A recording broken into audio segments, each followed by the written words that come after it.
Welcome to Lutheran Living in South Carolina.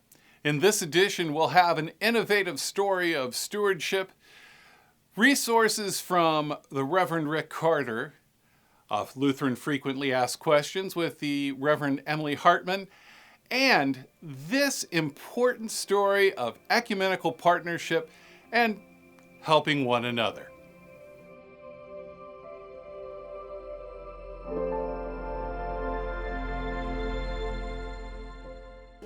The foundation was sinking. There was a hole in the ceiling, and basically the walls needed repair. There was severe carpet damage, and perhaps the most significant problem was indeed the foundation issues.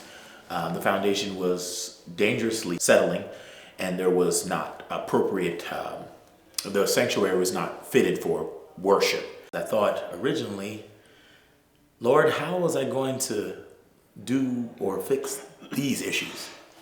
But I was pleasantly taken back and surprised by the wonderful hand of Pastor Hartmann in the Lutheran Church. Pastor Gary and I had met. He came by the office here, and we talked, and he was sharing some of the building issues they had. Mm-hmm. And I mentioned it in passing during my announcement period. And one of the young men in the congregation called me that night. When I was a kid, we used to have the chicken barbecue here, and a couple months before we had done it, enjoyed it, had a good time with all the members and everything. And then when he said that, we've always tried to help some kind of way. And it just kind of popped in my head when I was on the phone with him that night, and it just kind of grew from there. Jacob said, think we could do a barbecue? And I said, well, let me call a couple of guys and see. And that's where it started. We were informed that St. James had some structural issues with their sanctuary that required some extensive work. I think they were quoted about $30,000, and we wanted to see what we could do to help them in putting a dent in that the cost of that. We had recently done a barbecue chicken fundraiser, more for the fellowship than for funds. So we opted to look at doing Boston Butts this time. Pete's brother Chris is a member at Whiteman Methodist and Prosperity, and they do the Barbecue for Christ ministries. He got in touch with them. They said, yeah, we'll help. They make a call, anyone interested in joining a cooking barbecue team. And so obviously, in the South we love to barbecue, and so what better chance? So really had no clue what I was getting into until I showed up for a meeting one day. Oh, the night of the cooking here. Of course, I think I was probably one of the first people from St. James that got here. They said, you want to get right in here? And I just got right in there with that. And they were pouring the season. We was patting them down. And they would put them on, I'm kind of short, they were putting them on the cooker.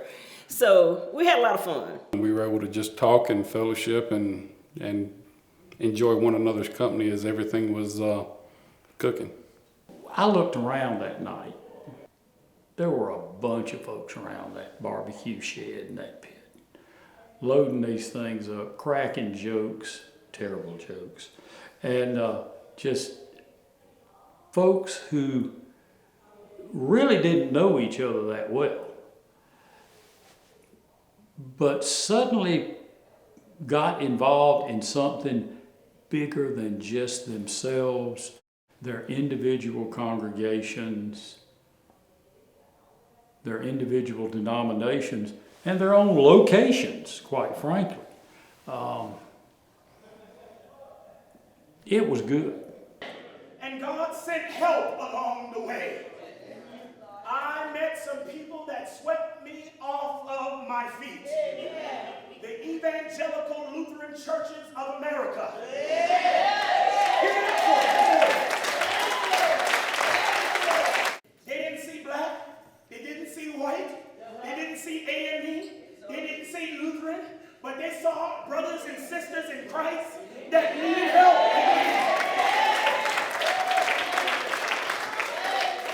They had a Boston butt bar temperature. They cooked all night long. And praise God, they gave us a check, and I'll say it probably for $12,000. I am just excited, excited about being at the St. James Church, excited that we are a part of this lovely community, and definitely looking forward to future endeavors where we are able to partner together to do some great things for this community. I hope that we will feel free to get together and worship at any time. And I hope that, that the churches will feel that way, that if I decided, well, this morning I'd like to just go up to Pomeria and worship, I'd like to come over to Bethlehem and worship, that the doors should be open. If they want to come up to St. James, by all means, but if we're having something, invite one another. That's what I hope it will lead to. The congregation, with support from the local area churches, Bethlehem, and all the churches a part of this project, the congregation is very much alive and vibrant again, and really growing back to its heightened state.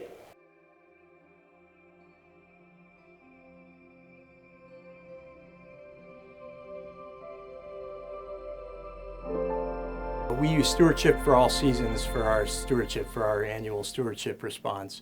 And Mike Ward always suggests that we have three giving initiatives. So if I give more money, what is that more money going to be used for? And so we developed these three stories. And in the fall of 2021, looking at our 2022 ministry year, one of those stories was we're going to use new giving to deepen and strengthen community partnerships. We started talking about things that we could do, and one of the things that sort of bubbled to the top was that we could do a mini grant, just a very simple half-page little application that members of the congregation could select charities or nonprofits of their choice and submit those to us, and then we would decide what to do with them. The real place it started was at our council retreat this year, and Mark Tidsworth, who led our retreat, led us in just sort of a process of understanding ourselves and understanding our ministry priorities for this year. And one of the things that just dawned on us, it should have a long time ago, but we understood that we're a downtown church, and it's very hard for people to come downtown. For all kinds of reasons. It's hard to come downtown at night, and it's hard to do a lot of the things that neighborhood churches do at night. Ebenezer Lutheran is a downtown Columbia church, and we consider ourselves, or we know that we are a scattered church, out to Chapin, to Irmo, to Batesburg, Leesville, up to Blythewood. Our members drive in from everywhere. And one really valuable aspect of this project was that it allows us to give donations to many smaller organizations that we as a church really were not aware of, we would not have considered. And so it allows us to put our footprints out into a much larger community. And it was really exciting to see the breadth and width of what we were able to do. We got grants that served public schools, that went to emergency food pantries, campus ministries, first responders, South Carolina law enforcement, Novus Way, and even ELCA Good Gifts through a project that our children were doing at the church. Being the church where we are at home, at church, inside and outside the walls of church, to and from school, to and from work, this is what scattered and gathered means. One of the elementary schools that we gave a grant to, they have started, it's in a very low-income area of town, and they were starting a garden for children to learn about planting and growing and eating healthy foods. But they didn't have the money to buy some of the seeds and trees and things that they needed. So in the grant application, the person that submitted that grant was able to say, this is going to be used to support this initiative and buy the necessary seeds and trees so that they can actually get it off the ground. It's given us an opportunity to talk about stewardship during the spring and the summer in months that we normally don't say a whole lot about stewardship. We were able to tell our congregation, hey, remember last year what we said we would do with the additional gifts that we received? Well, we did that. And we actually have a little bit of money left over. The companion to what we tell the congregation in the fall we're going to do is the congregation being able to see at the close of that following year that we did exactly what we told them we'd do with New Giving. So for us to be able to come back to them with the story of how that fall of 2021 giving initiative was fulfilled. Now this is happening in the summer. The stories are being received, the pictures are being shared. We're every month chunking out one of those agencies to do a deeper dive into what they're doing. And it really sets us up well now here at the end of summer for our next fall stewardship campaign. And that's creating excitement. So this fall, when we say this is what we're going to do with New Giving, people are going to say, oh, yeah, now we know how this whole process goes.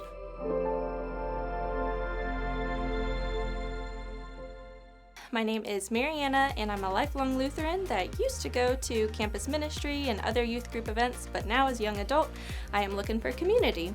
So we are partnering with the ELCA's Gather Network to create a Gather Midlands community. I'm really excited about Gather Midlands because it's something that our students can graduate into. And so as you leave college, you have a new community that you can pop into. But beyond that, it's also something that all of the young adults throughout the area can connect to. We hope that the Gather community of the Midlands of South Carolina will enjoy many spiritual and just fun activities like beer and hymns, a combination of both, or just gathering to enjoy some time on the water or some time with friends doing board games and fellowship, as well as some other Bible studies and book studies. One of the things that excites me about the Gather Network is that it's not trying to be a new congregation. It's not trying to take all the young adults from different congregations and put them together in one place. It's trying to supplement what our congregations are already doing and be a place where the young adults who are scattered all across the Midlands area can come together and connect with people their own age. This is open to young adults age 18 to 35. Anyone is welcome to join the Gather Midlands community. You don't have to be a lifelong Lutheran. You don't have to be a lifelong anything. If you're new to Christianity, if you're exploring, if you just want to find community and see how you can fit in, we welcome anyone regardless of identity. You can find us on Instagram at gather_Midlands, and we'll have a link there as well as on our website to fill out an interest form so we can get into contact with you. We hope to see you soon.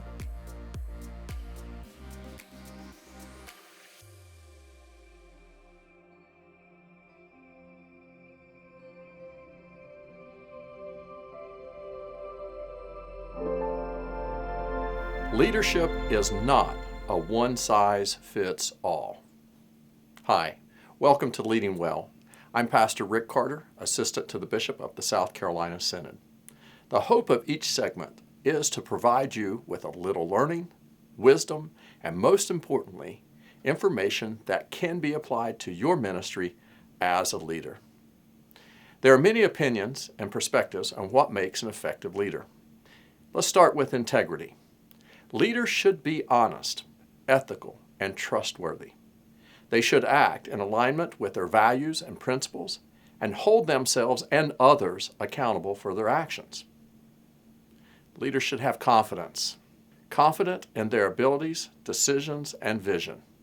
They should also inspire confidence in their members and stakeholders by being clear, consistent, and competent. Let's talk about skills and abilities. Leaders should have the relevant knowledge and expertise and experience to lead their team or organizations. They should be also able to learn new skills and adapt to changing situations. Commitment and passion are also important. Leaders should be committed to their goals and passions about their work. They should also demonstrate enthusiasm, dedication, and motivation to their members and stakeholders. And then there's accountability. Leaders should take responsibility for their team's performance, whether that outcome is good or whether it is bad. They should also provide feedback, recognition, and support their members and encourage them to improve. Leaders learn to delegate and empower. Leaders should be able to delegate tasks and responsibilities to their members according to their strengths and capabilities. They should also empower them to make decisions, take initiative, and develop their potential. Creativity and innovation are critical. Leaders should be able to think outside the box and come up with new ideas and solutions. They should also foster a culture of creativity and innovation among their members and stakeholders by encouraging experimentation, risk-taking, and learning from failures. This one, I think, is very important for us as ministers within God's church, and that is empathy. Leaders should be able to understand and relate to feelings, needs, and perspectives of their members and stakeholders. They should also show compassion, care, and respect for them, and value diversity and inclusion. This is so important today. And then there's also a need for resilience as leaders. Leaders should be able to cope with stress, challenges, and setbacks. They should also be able to bounce back from difficulties, learn from mistakes, and grow from adversity. Emotional intelligence, there's not enough that can be said. Leaders should be able to manage their own emotions and those of others. This is probably the most difficult at times. They should also be able to communicate effectively, build relationships, influence others, and collaborate with others. These are some of the top 10 characteristics of effective leadership, according to various resources. However, there may be other qualities that are important for different contexts, situations, or roles. Remember, leadership is not a one-size-fits-all concept, but rather a dynamic and evolving process that requires continuous learning and improvement. Well, that's it for today. I encourage you to check out these resource links in the description of this video. So now, may you be blessed in your work as leaders in Christ's church, and may your lives be filled with joy in the journey. Thanks for watching.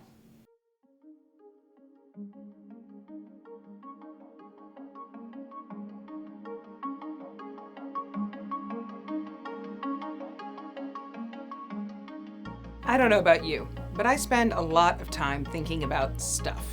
You know, what to wear, what we need for school next week, where I put my keys, about that appliance that's broken, and when I'm gonna go grocery shopping. I check my banking app to see how much money I have that can turn into more stuff. I think about how I'm going to fit the stuff I have into my closets or my attic. There's a lot of stuff to think about. I'm Pastor Emily Hartmann, and I'm an assistant to the bishop in the ELCA South Carolina Synod. This is Lutheran Frequently Asked Questions, or FAQ, and today's frequently asked question is, what does my stuff have to do with my faith? It turns out that God cares a lot about our stuff, in fact. If we look at the Old Testament writings, we see God teaching us to use our stuff to care for neighbors. Like when farmers would leave the edges of their fields ripe and unharvested so that hungry people could come and pick the food and eat. God tells us to use our stuff to be active in our religious community. When we talk about giving 10% or tithing, it means cash and other things. God tells us to use our stuff to take care of our parents, of vulnerable people in our community, and of ourselves and our families. In the New Testament, we see Jesus talking about money all the time. Give to Caesar what belongs to Caesar, and to God what belongs to God, he teaches. And if someone takes your coat, give them your tunic too. The letters that were read in the early church say things like, the love of money is the root of all evil. And all of that may be true, but most of us would also have a hard time living the lives that we are called to live if we just plain gave away all of our stuff. Our cars get us places we need to go to do our jobs, get our educations, and care for others. Individual toothbrushes should not be shared. And we need community stuff too. We need schools and hospitals and things that are too much for one person or one family to build and maintain. Stuff is an important part of how we live. Plus, God made stuff. In the beginning, you might remember, the Lord created the heavens and the earth. God made plants and animals. God set the laws of physics in place to turn coal into diamonds and dinosaurs into oil. And, as my generation learned in Sunday school and youth group, God don't make junk. Let's look at what God does once the heavens and the earth are created. On day 6 of the whole story, God creates humankind and sets us up to have dominion over all the things that God created. Dominion is a funny word. We don't use it too much anymore. The way that we use it here comes from medieval Europe, where the lord of a manor, in Latin the word is dominus, would have leadership and responsibility over the lands and people in his territory. Dominion can include telling people what to do, but mostly it means making decisions that take care of the world. Christians also call this concept stewardship. God calls us to be stewards, guardians, or caretakers of everything that God has made. So what does that include? Well, clearly it means plants and animals, lands, water, the skies, the stars, the moon, the sun, bugs, and dirt. We are made by God, body and soul, and that also includes the things that happen because of the gifts God gives us. Our good ideas and our strong communities are gifts from God. Education is a gift God gives, along with our physical and mental health. When we suffer or struggle, God gives us help through medicine, exercise, and the wisdom of others. All of those are things that God has made. So we have dominion over them. God gives us the power and the responsibility of taking care of everything around us. Everything belongs to God. We are only given the chance to take care of things for a season. What does that look like? It's complicated, but it's also simple. When we take care of our world, we're being good stewards. That means everything from putting trash in the trash cans rather than littering, to taking care of gardens and animals, to advocating for clean air and clean watersheds. When we take care of our families and communities, we are being good stewards, taking time to nurture friendships and marriages, to be with and care for the people we love. These are ways that we steward the networks of relationships God has put us in. We are being good stewards when we take time to pray and laugh together at meetings rather than just doing business. We take care of our bodies and souls through Christian discipleship, through regular medical care, good food, and joyful movement. When we enjoy the world God made, we are taking care of it and ourselves. When we support good work around the world, we remember Jesus' teaching that our neighbors are more than the people who look and think like we do. We are caring for those in need, just like the early church took up collections for the church in Jerusalem. We can't do it all, especially not alone. But we can do some, and we can support others who are doing their part, and we can keep having this conversation together. Each stage in our lives gives us new questions about stewardship. When we're teenagers and young adults, our contributions might be our energy, enthusiasm, physical strength, and time, as well as our financial gifts. As we come into earning money and into busier family and community years, we might give more financially, but spend a little less time setting up tables and chairs. When we're on fixed incomes, we might need to budget carefully to make sure that our spending and giving match our priorities. Our stuff is important. How we use it shows who we are and what we believe. If everything is God's, then we need to use our church building as God's gift to the whole community, and our homes as places where God's love is lived. If everything is God's, then how we spend the money in our care is a faith issue. If our strength and mental capacity are gifts from God, then we can find ways to use them for God's glory. We might need help figuring out how to contribute. We might need help figuring out when to say no to one good thing so that we can lean into another. But that's what we're here for. Through prayer and faithful conversation, God is with us and helps us hear what the Spirit is calling us to do. Thanks for welcoming me into your conversation today. I hope you'll continue the discussion when you email me or comment below with your questions and insights. You can keep up with other Lutheran F.A.Q. by subscribing to the South Carolina Synod YouTube channel as well. You'll also find a handout to continue your thoughts and discussion in the comments below. I look forward to being with you again soon. Until then, keep asking good questions, and peace be with you. Thank you for watching this edition of Lutheran Living in South Carolina. We are always excited to hear your stories. If you have a story, please email me. Also, take a moment to subscribe and like this video. It helps us in many ways.